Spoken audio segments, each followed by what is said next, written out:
Dorothy Must Die, Chapter 29. The wizard took a step forward toward me and tipped his hat, revealing a bald, shiny head with a horseshoe of curly gray hair. He smiled at me with a mischievous twinkle in his eye and gave a little bow. I had expected to come face to face with one of Dorothy's underlings, or maybe even her awfulness in the flesh. With some effort, I calmed the flight or fight reflex, especially since flight had already failed. The wizard wasn't one of Dorothy's allies, but that didn't make him one of my friends.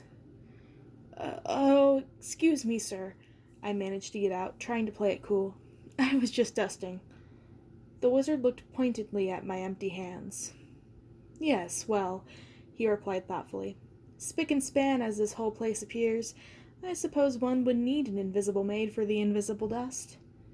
I let out a nervous laugh that was only half feigned. I don't know what you mean, sir, I said, and tried to walk around him. The wizard took a step backward, getting in my way. He smiled at me again and tipped his chin, almost like we'd just accomplished some kind of fancy dance step. It took some menace out of the moment. Even so, I took a second to size the old man up. The wizard looked like a handsome, aging movie star. His clothes were perfectly tailored, his suit a stiff brocade like it was cut from a tapestry.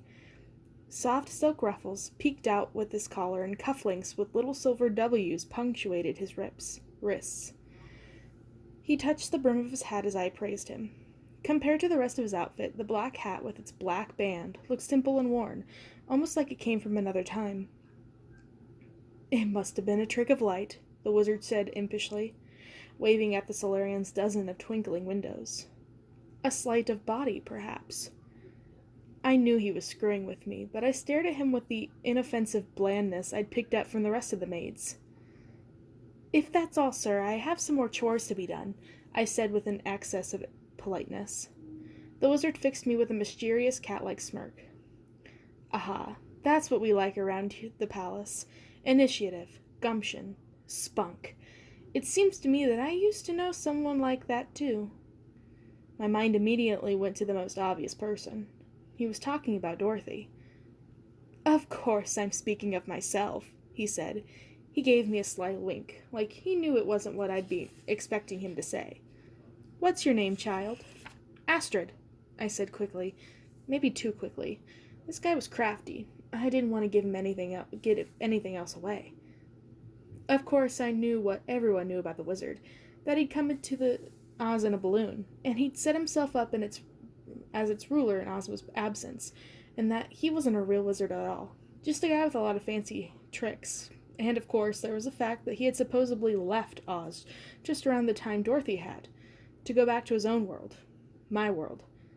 Clearly, some parts of the story weren't quite accurate. For starters, he was still in Oz, but for some reason, in all my lessons with the Order, Glamora and Gert and the rest had never brought up the wizard at all. Had he ever really left in the first place? Did they know he was here? I wondered how it all connected. The wizard had turned away from me and was examining the painting. He leaned in close, like he was super interested in the brushwork, and then stepped back and ran his finger along the edge of the gilded gold frame. I see you've missed a spot, Astrid, he said, holding up his index finger, which was perfectly clean. You'll have to be more careful next time.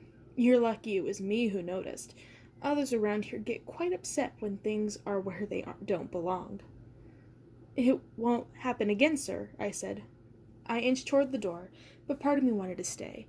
It seemed like the wizard was trying to warn me, which meant maybe I could trust him, or at least I could get some valuable information out of him, making this whole excursion to the solarium not a total screw-up. How long have you been working in the palace, Astrid? He asked, seeing me linger. I hesitated. Several years now, I said finally, figuring it was a vague enough answer that it was probably safe. And what do you think of your job? Of the princess? Oh, it's wonderful, sir, I said. I'm so lucky to be able to work for someone as wise and beautiful and generous as Dorothy. Ah, yes, the wizard replied, as if we were discussing the weather. Dorothy certainly has ways of keeping her servants smiling. After all, the minute you start grumbling, you'll be sent for an official attitude adjustment from the Scarecrow. I wasn't sure how to respond. The wizard seemed like he was tempting me to be crucial of Dorothy. I wanted to trust him, but he'd already caught me doing magic, and I didn't want to give him more ammunition if he wasn't on my side. He almost seemed to be hinting to me that he was. But just because Glinda and Dorothy hated him didn't mean he was a good guy. "This scarecrow is so brilliant," I finally said. "Without him, we wouldn't have so many of the advances in magical technology that makes Oz the place it is now." The wizard smiled sadly and fiddled with his boutonniere. "Of course," he said. "Where would Oz be if not for the scarecrow and his great experiments? Ravens with human ears, men with bicycle wheels instead of legs. It's a glorious world we live in now, isn't it? It almost reminds me of the place where I came from." At that, he looked back up at me. It was almost like he was trying to gauge my reaction. I didn't let myself react. "Yes, sir," was all I said. "I hear," the wizard mused, "that the scarecrow is working on his greatest experiment yet." I perked up.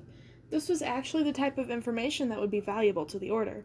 I had to be careful not to seem too interested, though. "In his lab, sir?" I asked casually. "Oh, yes," this wizard replied. "Day and night in his secret laboratory, not sleeping, probably working his fingers to the... Well, I'm not sure if the scarecrow actually has bones, but you get the point." I nodded enthusiastically and tried not to choke on my own fake sincerity. "He sacrifices so much." The wizard's face lit up. "Those who have sacrificed always have the most to lose," he said, watching me closely.